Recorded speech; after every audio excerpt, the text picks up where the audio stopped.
साधारणतः इंडियामध्ये 120 मिलियन्स लोक फॅटी लिव्हरमुळे अफेक्टेड आहेत। डायबिटिक पेशंट्समध्ये जर बघितलं तर 50 to 60% डायबिटिक पेशंट्सला फॅटी लिव्हर आहे, ज्यांच्यामध्ये चरबीचं प्रमाण वाढलेलं आहे रक्तामध्ये। अशा पेशंट्स 90% पेशंट्समध्ये फॅटी लिव्हर आहे। आता फॅटी लिव्हर हे फक्त अडल्ट पॉप्युलेशन पुरतच मर्यादित राहिलेलं नाही, तर लहान मुलांमध्ये सुद्धा फॅटी लिव्हर दिसायला लागले। नमस्कार, मी डॉक्टर दादासाहेब महिंदाड, गॅस्ट्रोएंटरोलॉजिस्ट, हेपॅटॉलॉजिस्ट आणि इंटरव्हेन्शनल एंडोस्कोपिस्ट। आज आपण फार महत्त्वाच्या विषयावर बोलणार आहेत, तो म्हणजे फॅटी लिव्हर। आजकाल फॅटी लिव्हर हा फार कॉमन विषय झालेला आहे। आपण सहज कुठल्या तरी कारणासाठी सोनोग्राफी करतो आणि बऱ्याचशा पेशंटच्या सोनोग्राफीमध्ये फॅटी लिव्हर येतं, ज्याच्यामध्ये वेगवेगळ्या प्रकारे लिहिलेलं असतं, ग्रेड 1, ग्रेड 2, ग्रेड 3, ग्रेड 4 असं फॅटी लिव्हर लिहिलेलं असतं। त्यावेळेला पेशंटला प्रश्न पडतो की फॅटी लिव्हर म्हणजे नेमकं काय आणि मग त्यासाठी काय केलं पाहिजे। तर आज आपण हा विषय थोडासा सखोलमध्ये जाणून घेणार आहेत। फॅटी लिव्हर म्हणजे काय, तर ज्या वेळेला चरबीचं प्रमाण आपल्या लिव्हरमध्ये जमा होतं त्याला आपण फॅटी लिव्हर म्हणतो। तर साधारणतः नॉर्मल लिव्हरच्या 5% म्हणजे जर 5% सेल्स ज्या आहेत, पेशी ज्या आहेत, त्यांच्यामध्ये जर फॅट जमा झालं तर त्याला फॅटी लिव्हर म्हणतो। पण हा एक मायक्रोस्कोप खाली बघायचा विषय आहे। आणि जर आपण सोनोग्राफी वाईज म्हणलं तर सोनोग्राफीमध्ये जर आपल्या लिव्हरचा कलर ब्राईटर झाला म्हणजे व्हाईटिश झाला तर त्याला फॅटी लिव्हर असं समजलं जातं। जेवढा कलर जास्त ब्राईटर असतो तेवढा आपलं फॅटी लिव्हर जास्त असतं आणि तेवढा ग्रेड आपलं जास्त असतो। आता साधारण पब्लिकमध्ये म्हणजे जी काही कम्युनिटीमध्ये हा प्रॉब्लेम काय आहे सध्या, तर सध्या सेडेंटरी लाईफ, जंक फूड आणि हाय कॅलरी डाएटमुळं फॅटी लिव्हरचं प्रमाण ऑल ओव्हर वर्ल्ड फार वाढलेलं आहे। साधारणतः इंडियामध्ये 120 मिलियन्स लोक फॅटी लिव्हरमुळे अफेक्टेड आहेत। डायबिटीसमध्ये जर बघितलं, आपण डायबिटिक पेशंट्समध्ये जर बघितलं तर 50 to 60% डायबिटिक पेशंट्सला फॅटी लिव्हर आहे। ज्या पेशंट्समध्ये हायपरलिपिडेमिया आहे, ज्यांच्यामध्ये चरबीचं प्रमाण वाढलेलं आहे रक्तामध्ये, अशा पेशंट्स 90% पेशंट्समध्ये फॅटी लिव्हर आहे। आता फॅटी लिव्हर हे फक्त अडल्ट पॉप्युलेशन पुरतच मर्यादित राहिलेलं नाही, तर लहान मुलांमध्ये सुद्धा फॅटी लिव्हर दिसायला लागले। कारण लहान मुलांमध्ये सुद्धा ओबेसिटी वाढली, जाडपणा वाढलाय, तर लहान मुलांमध्ये 20% लहान मुलांमध्ये फॅटी लिव्हर सध्या आपल्याला दिसतंय। मग फॅटी लिव्हर होण्याची कारणं काय, तर फॅटी लिव्हर होण्याची कारणं ही आहेत की डायबिटीस आहे, हायपरटेन्शन आहे, obesity, most common cause obesity आहे, जाडपणा, स्थूलपणा, आपली कमी एक्सरसाइज, हाय कॅलरी इंटेक म्हणजे डाएट, जंक फूड खाणं, नेहमी आपण गोड फार खाणं, ऑइली पदार्थ खाणं, नॉनव्हेजचं जास्त खाणं, या सगळ्या गोष्टींमुळे फॅटी लिव्हर होतं। आता फॅटी लिव्हर एकदा माणसाला झालं तर पुढं काय, त्याची प्रोग्रेस कशी होते, तर नॉर्मली फॅटी लिव्हर हे अनेक स्टेजमधनं पुढं जातं। पहिलं फॅटी लिव्हर असतं त्याला आपण non alcoholic fatty liver disease म्हणतो। याच्यात जेव्हा एक इन्फ्लेमेटरी प्रोसेस होते, इन्फ्लेमेटरी प्रोसेस म्हणजे जेव्हा त्याच्यामध्ये दाह चालू होतो त्याला आपण नॅश म्हणतो, हेपॅटायटिस। मग नॉन अल्कोहोलिक स्टॅटो हेपॅटायटिस म्हणतो, म्हणजे फॅट जमा झाल्यामुळं तुमच्या लिव्हरला दाह चालू झाला किंवा त्याला सूज यायला लागली, त्याला आपण नॉन अल्कोहोलिक हेपॅटायटिस म्हणतो। आणि जेव्हा हा हेपॅटायटिस प्रोग्रेस होतो त्यावेळेला स्टेज बाय स्टेज लिव्हर आपलं सिरोसिसमध्ये कन्वर्ट होतं। म्हणजे नॉर्मल फॅटी लिव्हर पासून हेपॅटायटिस, हेपॅटायटिस नंतर सिरोसिस, अशा स्टेप्स असतात। मग हे जे काही फॅटी लिव्हर आहे हे रिव्हर्सिबल आहे का, हे रिव्हर्सिबल आहे। जोपर्यंत आपल्याला स्टॅटो हेपॅटायटिस होतोय तोपर्यंत आपले फॅटी लिव्हर रिव्हर्सिबल आहे। पण जर आपण एकदा सिरोसिसच्या कंडिशनमध्ये लँड झालो, आपल्याला सिरोसिस झालं, तर आपलं लिव्हर हे इरिव्हर्सिबल आहे। त्या कंडिशनमध्ये काळजी जास्त घ्यावी लागते। तर फॅटी लिव्हरची लक्षणं काय असतात, तर फॅटी लिव्हरची लक्षणं ही स्टेज प्रमाणे चेंज होतात। फॅटी लिव्हर म्हणजे फक्त फॅटी लिव्हर असेल तर पेशंटला थकवा जाणवणं, उजव्या बाजूच्या छातीखालच्या भागाला दुखणं आणि पेशंटला जेवण कमी जाणं, ॲपेटाईट कमी होणं, ही साधारणतः फॅटी लिव्हरची लक्षणं असतात। जेव्हा पेशंट स्टॅटो हेपॅटायटिस म्हणजे जेव्हा पुढच्या कंडिशनमध्ये जातो, त्या कंडिशनमध्ये गेल्यानंतर ही जी लक्षणं आहेत ती थोडी जास्त होतात। म्हणजे भूक कमी लागणं, थकवा जाणवणं, उजव्या बाजूला दुखणं।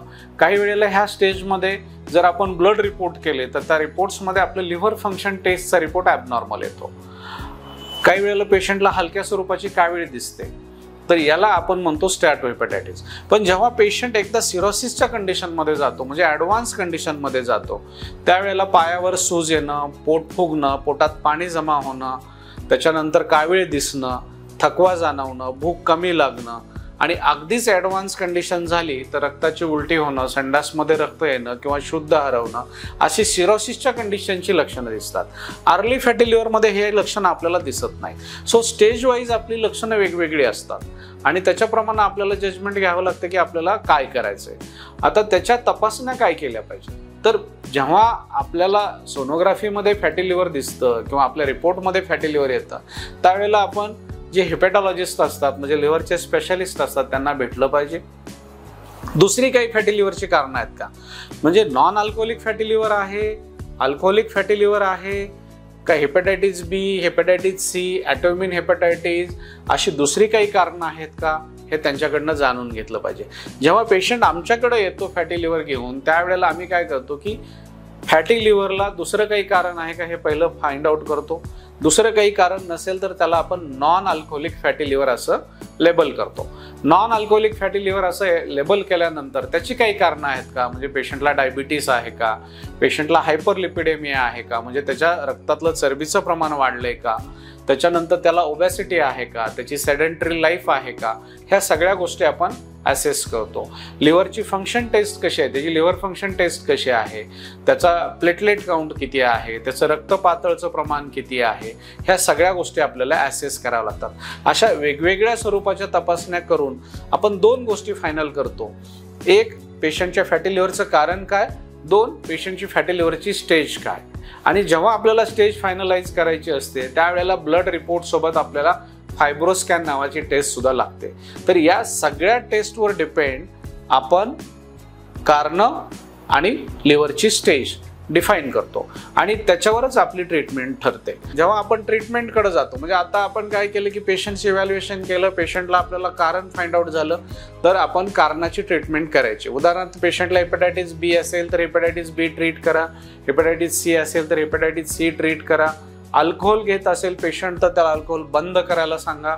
आणि समजा non alcoholic fatty liver disease असेल, पेशंटला डायबिटीस आहे, पेशंटचा डायबिटीस चांगला कंट्रोल करा, पेशंटला हायपरलिपिडेमिया आहे तर पेशंटचा हायपरलिपिडेमिया ट्रीट करा, पेशंट ओबेज आहे तर अशा पेशंट्समध्ये एक्सरसाइज, डाएट मॉडिफिकेशन्स, आता काही टॅबलेट्स पण मार्केटमध्ये आहेत की ज्याच्यामुळं वेटही कमी होतं आणि फॅटी लिव्हरही कमी होतं. अशा टॅबलेटचा काही वेळेला आम्ही वापर करतो.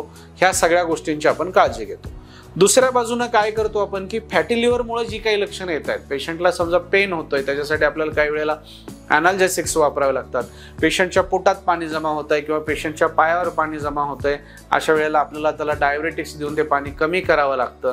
तर अशा स्वरूपाची ट्रीटमेंट आपल्याला ओव्हरऑल करावी लागते. जेव्हा अर्ली फॅटी लिव्हर आहे, म्हणजे मोस्ट ऑफ द पेशंट्समध्ये ग्रेड 1 किंवा ग्रेड 2 फॅटी लिव्हर असतं, अशा पेशंट्समध्ये आपल्याला फार काही ट्रीटमेंट लागत नाही.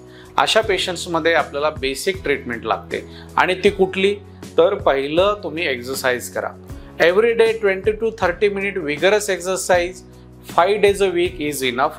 सेकंड थिंग, तुमचा कॅलरिक इंटेक कमी करा. कॅलरिक इंटेक कमी करण्यासाठी काय करायचं, जेवण स्किप करायचं नाहीये. आता जे काही तुम्ही जेवण करताय त्यातलं साधारण 20 to 25% पोर्शन रिड्यूस करा, जेणेकरून तुम्ही दिवसभरामध्ये प्रत्येक मीलमधनं जर 25% पोर्शन कमी केला तर अराउंड एक मील तुम्ही कमी करता. दुसरी गोष्ट, इंटरमिटंट खाऊ नका, 2 मीलच्या मध्ये खाऊ नका, सो दॅट तुमच्या बॉडीला ग्लुकोजची डिफिशियट तयार होईल आणि तुमची बॉडी फॅट वापरेल. सो त्याच्यासाठी इंटरमिटंट खाणं बंद करा, 2 मीलच्या मध्ये अजिबात खायचं नाही आहे.